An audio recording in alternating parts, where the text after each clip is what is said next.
So someone asked on YouTube, why are you atheist? Well, the reason is for the first time in my life, when I started exploring my own religious beliefs and really examining them critically and wondering, why is it that I believe this stuff?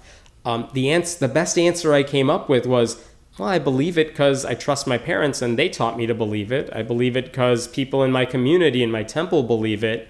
But that's kind of it. It's not like there was any real good evidence that they were right. It seems like it's more of a tradition that's been passed down generation after generation, and people just went along with it. So when I looked for the evidence for the religion I was brought up with, which is Jainism, I didn't find it. There was no good reason. Even though some of the stuff might have been good philosophically, there was really no evidence for the stories and the myths and the supernatural part of it. And then it wasn't like I went from Jainism to another religion. It seemed like, oh, that's how all religions work. They're stories that get passed down. And while there might be, some grains of truth in them, it doesn't mean you accept the whole thing completely.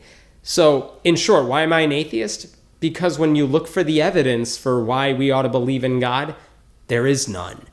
And it took a while for me to accept that. I know it takes a while for a lot of people to come to terms with that, because you got to rewire all your thinking, because everything you ever thought God had a hand in doing isn't there. So you got to rethink, like, well, why am I here?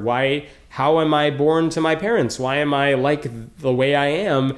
It's like, well, God had nothing to do with it. So you make your own choices. You got to figure out why it happened. You got to learn the science that can answer some of these questions. So that's the simplest way I could put it. The evidence isn't there for religion, so I had to abandon my belief in God. And I think I'm better off because of it. My name is Hemant Mehta. I write for friendlyatheist.com. And if you have any questions, please leave them in the comments.